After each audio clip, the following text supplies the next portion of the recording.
I appreciate you all trying to get back from lunch in an hour in DC is difficult, even if the food court is just downstairs. So thank you. We're at the time in the program for the keynote remarks. As you saw in today's program, Acting Department of Homeland Security Undersecretary Chris Krebs was scheduled to join us, but unfortunately was pulled away from Washington on business. But we are very grateful that the department dispatched. Did they dispatch you? I guess that's what happens at the department. Bob Kolasky, the Acting Deputy Undersecretary for the National Protection and Programs Directorate, commonly known in our elections world now as NPPD, to deliver the keynote remarks. As Acting Deputy Undersecretary, Bob oversees infrastructure protection, the Federal Protective Service, and the Office of Cyber and Infrastructure Analysis. He also works with the Deputy Undersecretary for Cybersecurity and Communications to ensure a holistic approach to critical infrastructure protection across physical and cyber risk activities. Prior to serving in these current roles, Mr. Kolasky was appointed as the Deputy Assistant Secretary for Infrastructure Protection in January 2015. As deputy, he helps lead the coordinated national efforts to reduce the risk to the nation's critical infrastructure posed by acts of terrorism and to strengthen national preparedness, timely response, and rapid recovery in the event of an attack, natural disaster, or other emergency. So no big deal. With more than a decade of service in federal government, Bob had thought he'd seen about it all until he met the elections community. And I actually had the pleasure of sitting next to Bob at a NAS meeting, meeting the elections community. But on a more serious note, Bob, it's been a pleasure to get to know you, to work with you. I appreciate your engagement with the elections community for sitting there and taking the bullets and having the conversations that need to happen to establish elections as critical infrastructure. And I look forward to hearing from you today about the effort and what's coming about in the coming months preparing for 2018. So with that, I'll invite you up and thank you for being here. Thank you. Thanks. So one of the things we've accomplished over the last year and a half is we've taught Matt and the Election Assistance Commission more about the Department of Homeland Security and the way we're organized than they ever wanted to know, and perhaps others of you in the room. I'm here to talk about election security as a national security issue. I'm here to talk, as Matt suggested, about things that we've been doing in partnership in support of the state and local elections community to take and elevate the importance of our security of our elections in the face of a national security challenge and a national homeland security challenge. This is something that we've talked about a lot collectively over the last couple years. But let me just start with taking backwards for a second. Clearly, what we saw in the Department of Homeland Security in the spring of 2016, what we saw working with the U.S. intelligence community, the FBI, other folks involved in national security, that there was an elevated threat to our election system. In 2016, we weren't perhaps fully aware of where the elevated threat was coming from and what else was going on, but we certainly saw during that period that there was an elevated threat to our election system. During the run-up to the 2016 elections, we, working with others, including the intelligence community and the FBI, worked really hard to get out as much information as we could. That's really when the partnership with the U.S. Election Assistance Commission started, where we started working regularly with the Secretaries of State to get out as much as we could about what we understood was going on in the elections there. We took it seriously, and we tried to share the information that we had at the time. Now we're sitting here with a little bit of a benefit of hindsight. You have seen that the government has, and the Department of Homeland Security has affirmed that what we saw during that period was that the Russian government was interested in at least taking exploratory activity, if not more, to see what was going on with our election system and to cause a degree of duress in our election systems. That judgment was made in January of this year, was made public in January of this year, and when asked, has that judgment changed? Where do we think the threat to U.S. election systems comes from?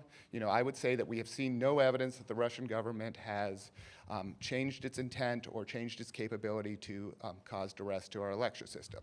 That may not be the only concern we have in the future. You know, the way that these security things tend to happen is, you know, it could be a threat coming from somewhere else, and, you know, you could then see somebody else, another actor, another nation state, or another actor, take activities to do similar things.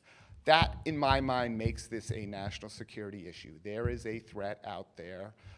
In speaking with experts that we have done over the last couple years, you know, there are vulnerabilities in our system. There are perhaps fewer vulnerabilities that are assumed, and there's opportunities to close those vulnerabilities. But there is a threat out there, and there's still vulnerabilities that I think we collectively as a community need to address. With that in mind, in January of this year, Secretary Johnson, as he was leaving the Department of Homeland Security, declared election infrastructure critical infrastructure. That declaration was a recognition, again, that our elections are an asset. They are essential systems functions that enable our democracy to work. They are something that we need to, as a country, collectively take seriously to protect, that there is a national security challenge to our elections. Recognizing that by designating the creation of an election infrastructure subsector, we put renewed attention and subsequently put even more attention on taking steps to secure that election infrastructure in support of, very clearly, in support of the state and local officials who have the responsibility for administrating those elections. So with that charge, over the last, I would say over the last 9 to 10 months, the DHS, the Department of Homeland Security, again, in partnership with others, has been very deliberate in taking activities to strengthen, to put our resources, our capabilities, our information, the federal government's resources, capabilities, information, make those available, put them in support of enhancing state and local government officials as they execute elections and working with them. In particular, we have taken steps in 3 areas: building partnerships, sharing information, building processes to share information, that's the same area, and then building and making available tools to support state and local election officials. So let me talk a little bit about those 3 areas separately. In the realm of partnerships, there's a truism in, I think, disaster response, disaster management, that the time you do not want to be exchanging business cards in the middle of a hurricane, right? That you should know each other, you should work together with each other, that when something happens, when a disaster hits, relationships have been built. Unfortunately, in 2016, there was a little bit of having to build the relationships at the same time that we were in the middle of certainly a bit of a hurricane as it pertains to Russian activity with U.S. elections. And what we've done and what we've been able to do over the last year is change that. We've exchanged the business cards. We built the relationships. We built the structures. We now know each other. The Department of Homeland Security is in a much better position to work with our interagency partners and the election community to respond to any threats, lingering threats, or any threats that emerge going forward. We've done that through pretty structured means. Within DHS, our Undersecretary, Chris Krebs, who Matt mentioned, stood up an election task force. Sabre Horn is here. She leads the election task force. That's our belly button within DHS to bring all of DHS resources together to work closely with the FBI and the intelligence community to promote a unified interagency front within that. We've also then gone through the process of working with particularly the National Association of Secretaries of State, the EAC, the National Association of State Election Directors, and representatives of local governments to stand up a structure where collectively DHS can sit at the table with representatives of state and local governments. This is called, through the bureaucratic naming that we have within the critical infrastructure community, it's called a Government Coordinating Council. We meet regularly as a Government Coordinating Council, government officials who have responsibilities to help secure our elections. This Government Coordinating Council is different than a lot of others. There are 27 members, 24 of them represent state and local governments. There are 5 leaders of the Government Coordinating Council, 2, the EAC and DHS, and then 3 that represent state and local governments. For the first time, we've created a Government Coordinating Council within the federal government where the preponderance of representation and decision rights sits with state and local governments. That's because we think that's an important aspect of how we're going to take on this security challenge. So the Government Coordinating Council is working to set priorities. I'm going to talk what some of those priorities are, publish a plan going forward. That plan will be widely available to the election community. It will put us on the same page across governments of what our priorities are in the face of the threat environment. We are now in the process of working with industry to stand up a sector coordinating council. This will bring the manufacturers, the software providers, the facilitators of election management systems, others to the table so that we can have security conversations with industry. We can share threat information. A lot of the state and local government officials, as you know, a lot of you all in the room, buy from the same groups of people. We want to make sure that there's an ability for us collectively to have conversations with vendors about security challenges and hear anything where they need more information or security concerns they may have. So those partnerships are going to enable us to continue to work together better, and I am very comfortable with the place we are in terms of those partnerships. In the second area, information sharing,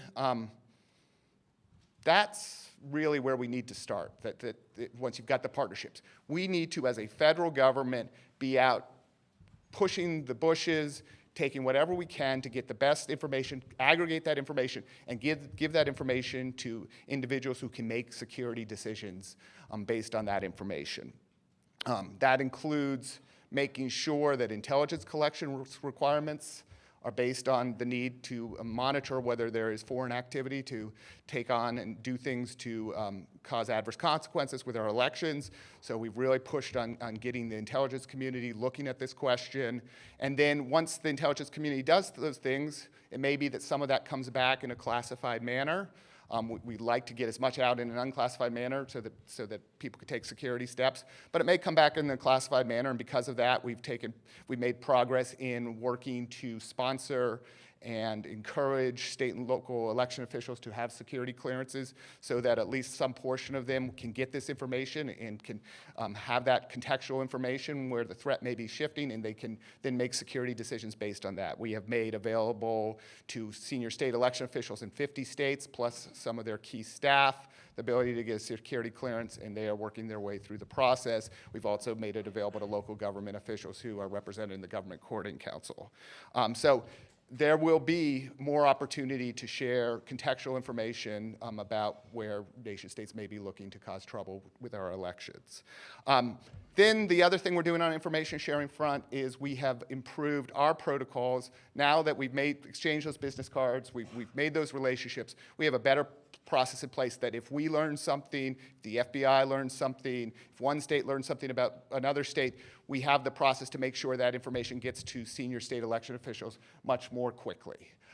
There was a lot of media attention about the pace by which that threat information got in the hands of senior state election officials. We will improve on that. We have improved on that, and we will improve on that going forward. We will always prioritize getting security information out to the people who can, or threat information out to the people who can make security decisions. That's our first priority. I don't want to go talk about what's happening all over the place for everyone if it doesn't involve a security decision, but certainly if something's going on in the state, the senior state election official deserves to know that and to make security decisions based on the information. So we're doing that in terms of information sharing. Through the Government Coordinating Council, we've also stood up a working group where state officials are working with local officials to deal with this question. Sometimes what happens might be learned by a local official or might be learned by a state official, and they need to interchange information. So some states have made progress in setting requirements for sharing between counties and state level. There are some best practices out there. One of our Government Coordinating Council members who represents the state of Utah is chairing an effort to look at, can there be a template for 50 states to consider on that? This is not all about the federal government getting information out to states or the federal government getting information out. Sometimes the information comes because somebody's doing something on a state or local system, and they see an anomaly that may have contextual purpose elsewhere related to that. So building those processes is important. So that's some of the progress we made on information sharing. And then the third area is really on things we've done in terms of enhancing our tools.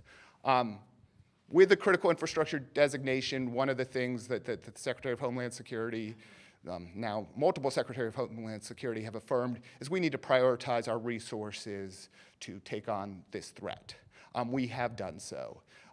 Previously, there had been a backlog of availability for us to support state and local governments with risk and vulnerability assessments, which is our most thorough, hands-on support to state and local election officials, where we actually deploy cyber experts to work with states to understand their systems in the state, to get hands-on in the system when asked, and to make security recommendations.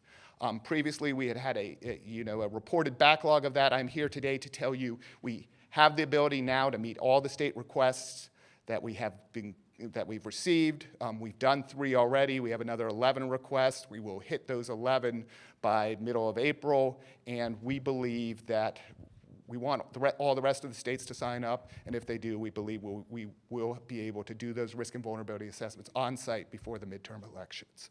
So that is a significant shift of our own resources. We have prioritized that, and we're very pleased to have done so. We also then have assessment tools looking at things like spear phishing campaigns, other cyber vulnerabilities that are more scalable, that can be done, that aren't as sort of hands-on, that we are in the process of developing a list of resources, marketing it, making it available, promoting it through the GCC, other structures, the associations, with the 9,000 jurisdictions around the country that participate or that administer elections. So we do want to see some cyber assessment, some ability to judge and strengthen the cybersecurity all the way down to every local jurisdiction that administers elections. And we've made resources, a catalog, and support available to those, and we'll be continuing to promote that through the year.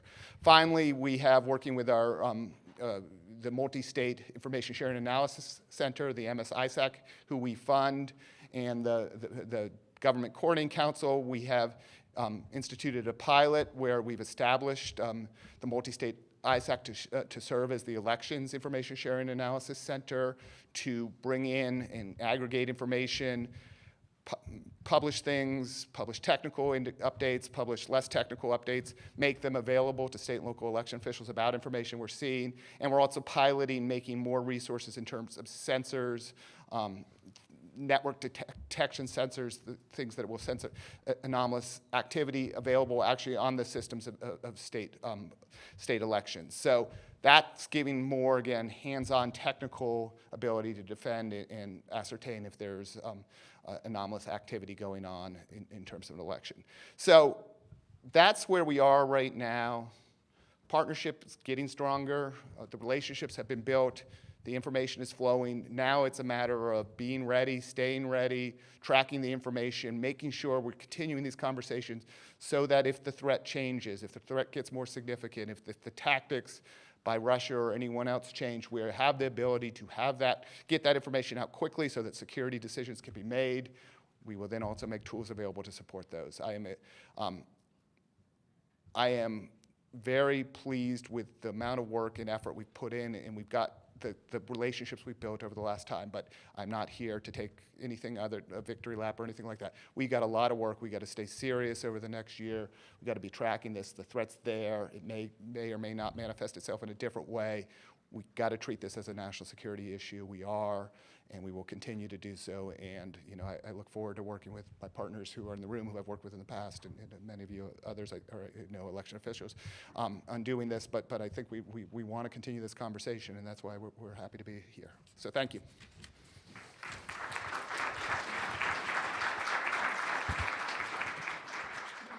Thank you, Bob. And Bob has graciously agreed to sit in the hot seat.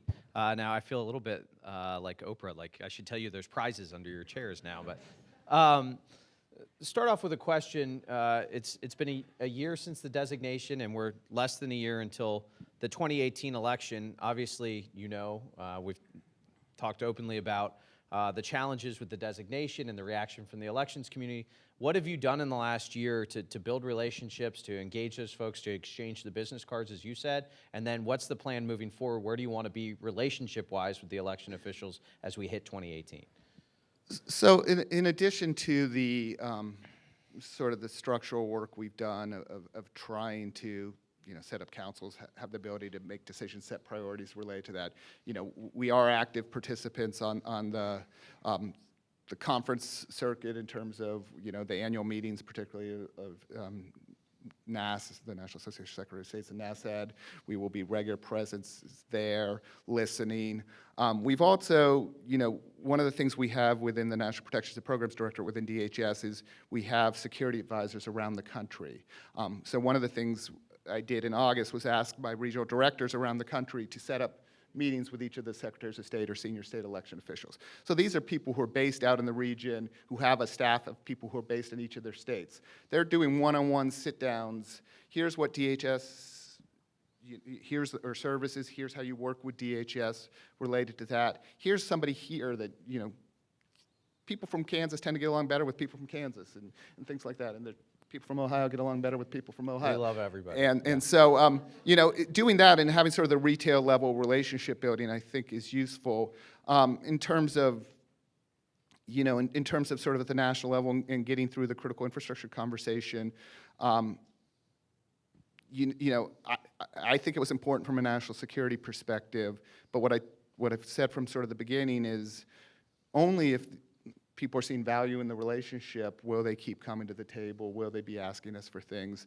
And I've got no problem with the Secretary of States want to follow the old truism of trust but verify, or verify and then trust. And so, it's consistency. We need to follow through, and I think we've got a good starting point, but I'd like to be having this conversation a year from now and make sure that this partnership is working. So to that end, you build the relationship, but in the end, as you said, it's about the value being brought. What are the key milestones that DHS has that in October, November of this year you want to hit to measure the level of success of this effort? So one, there is to some extent a milestone we will be tracking is somewhere along the line of who is taking advantage of the services that we've made available. So that's an easy metric to track. If how many of the states are taking advantage of the service, how many localities have we been able to get to. We would like to flood the zone with everyone taking advantage of cybersecurity services. The harder measure to understand is, part of doing these sort of assessments, both for the purpose of individual state level decision making or local level decision making, but it's also for the government to see, are there common vulnerabilities or the common challenges. And as we do more of these, then those are the kinds of things that we will be bringing to the entire community. And if we're consistently saying that somebody, that there's a flaw in the system or there's a process point that's creating undue vulnerabilities, do we have the process to say, hey, we've seen this, could you guys go check on it and maybe do something about it? And that's really sort of the whole reason this critical infrastructure thing is in place. Share enough information to understand vulnerabilities and then go quickly lock down those vulnerabilities. What those are going to be, I'm not here to say, but that. And then finally, the speed of information getting out to partners, and should I have another piece of information about a change of tactics of an adversary, do we have the ability to get it to the right people in a timely fashion? And I think there are ways to set up those metrics. So as far as both the relationships and the services, as your folks have gone out and met with the states, met with some of the locals, what has the feedback been back to DHS about the services provided as well as the sort of relationship building? I still think it's largely positive with some, we'll reserve a little bit of judgment, and there are a couple areas where people aren't that eager to have that relationship. I think it's improved. I think the feedback is ultimately what we've seen is the communities, the states, the localities where we've actually done more direct support, helping them understand their systems, doing these formal assessments, participating in their exercises. For example, we participated in an exercise with New York State. Governor Cuomo up there has made this a priority of his, participate in those elections. The feedback has been better with the states that we've done more with than the ones we haven't, which suggests to me something positive when you actually get the service, when you get past the politics and the policy discussions to actually the security service, you're finding value in that. And I think for the most part, and when when they're not, then it's feedback and we can adjust fire at some of the services, and that's valuable to us. So I know last year you all had a presence and worked with New Jersey and Virginia for their big elections, as well as Alabama for their recent Senate special election. What did you all learn in that process? What did you do? So if I'm an election official in a state with an election coming up, what should I expect about what that looks like and the types of interaction and services you're providing to those states? Here, again, we are taking advantage of our security advisors. We have cybersecurity advisors and protective security advisors. In each state will be a little bit different, but in all three, we had locally based security advisors who met with election officials in advance of the election, talked through any challenges, anything they may want to be looking out for on election day, pumped that information back to our National Cybersecurity Communications Integration Center, who could help look for that sort of activity. We were on our own lookout for, is there anything anomalous going on?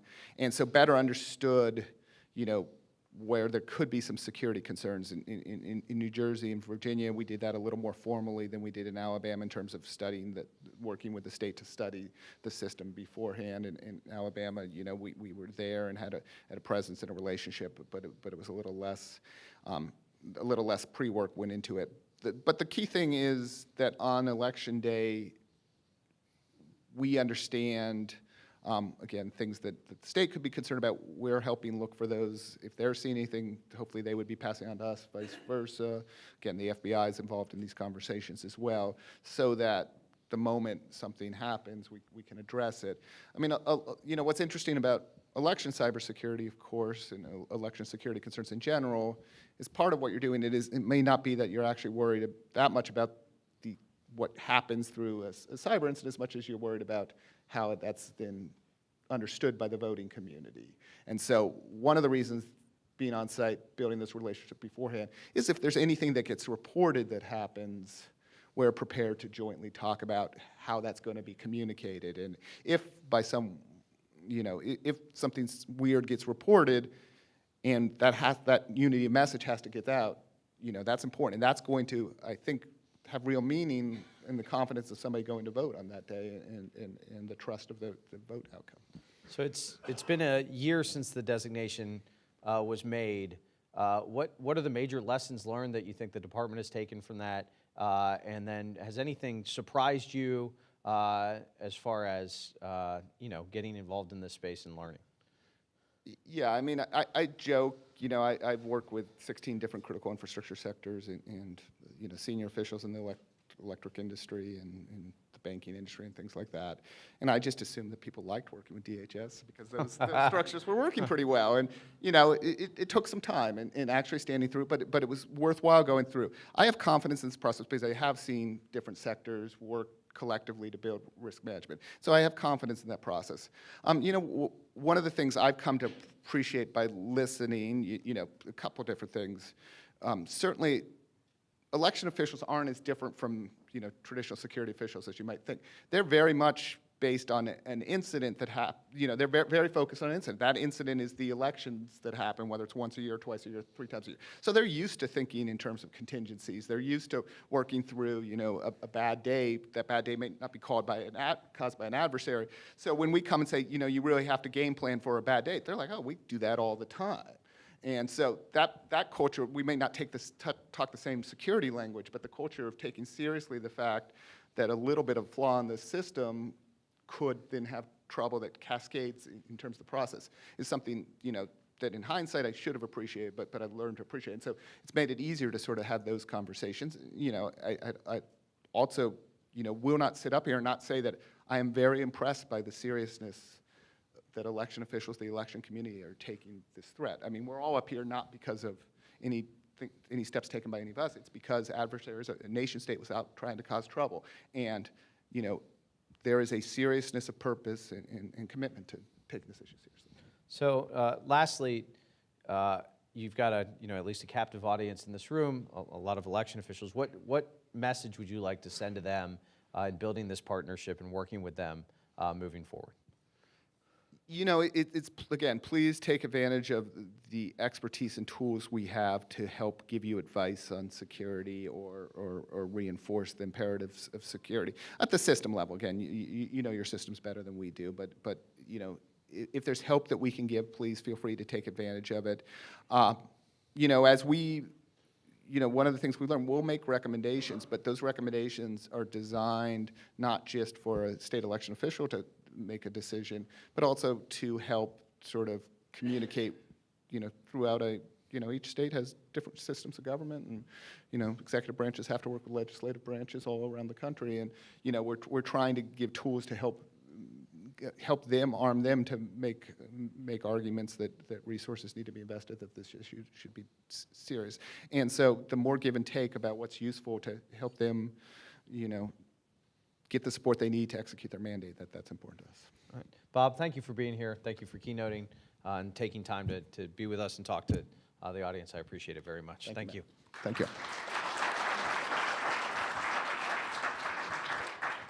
Next, I'll invite up Commissioner Hicks and his panel. He's ready. He's waving.